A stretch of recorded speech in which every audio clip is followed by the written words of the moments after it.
اعوذ باللہ من الشیطان الرجیم بسم اللہ الرحمن الرحیم۔ تمام سننے والوں کو السلام علیکم ورحمۃ اللہ وبرکاتہ۔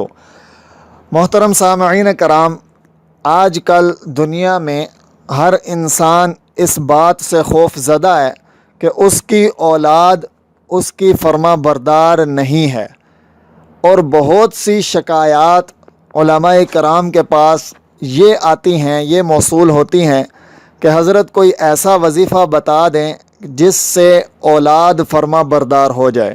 ظاہر سی بات ہے، بڑھاپے کا واحد سہارا والدین کے لیے اولاد ہی ہے، لیکن اگر اولاد بڑھاپے میں والدین کو سہارا نہیں دے گی تو بیچارے والدین اس عمر میں پھر اولڈ ہومز کا رخ کرتے ہیں۔ لیکن گھبرائیے مت، میں آپ کو آج ایسے کلمات سکھلانے جا رہا ہوں جس سے انسان اپنی اولاد کو دنیا کا کامیاب ترین انسان بنا سکتا ہے۔ تو پوری توجہ سے سنیے۔ ایک اللہ والے سے کسی نے پوچھا، حضرت آپ کی اولاد بڑی نیک ہے، صالح ہے، فرما بردار ہے، اس کی کیا وجہ ہے؟ تو اس اللہ والے نے جواب دیا کہ اس کی 3 وجوہات ہیں۔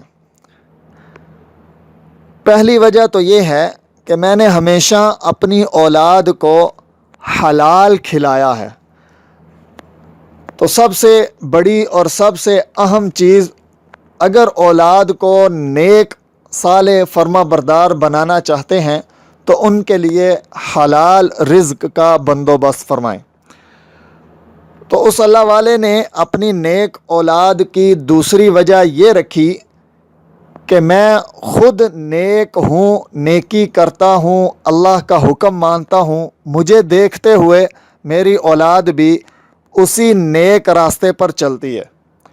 تیسری اور سب سے اہم اور سب سے بنیادی وجہ ان اللہ والوں نے یہ فرماتے ہیں کہ نماز کی جب میں التحیات پڑھ چکتا ہوں اور وہ نماز کے اینڈ میں جا کر جو دعا کی جاتی ہے، رب جعلنی مقیم الصلاۃ ومن ذریتی ربنا وتقبل دعاء ربنا اغفر لی ولوالدی وللمؤمنین یوم یقوم الحساب۔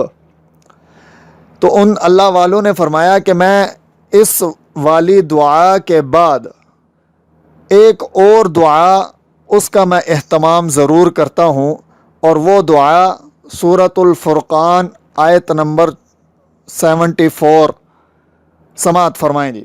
اعوذ باللہ من الشیطان الرجیم، ربنا ھب لنا من ازواجنا وذریاتنا قرۃ اعین وجعلنا للمتقین اماما۔ تو یہ 3 کام جن کے کرنے کی وجہ سے اللہ تبارک و تعالی نے میری اولاد کو میرا فرما بردار اور اللہ رب العزت کا نیک اور صالح بندہ بنا دیا۔ اگر ہم چاہتے ہیں کہ ہماری اولاد بھی نیک ہو، فرما بردار ہو، تو ہمیں بھی اپنی اولاد کے لیے یہ دعا کثرت سے مانگنی چاہیے۔ اللہ پاک ہم سب کو عمل کی توفیق عطا فرمائے۔ والسلام ورحمۃ اللہ۔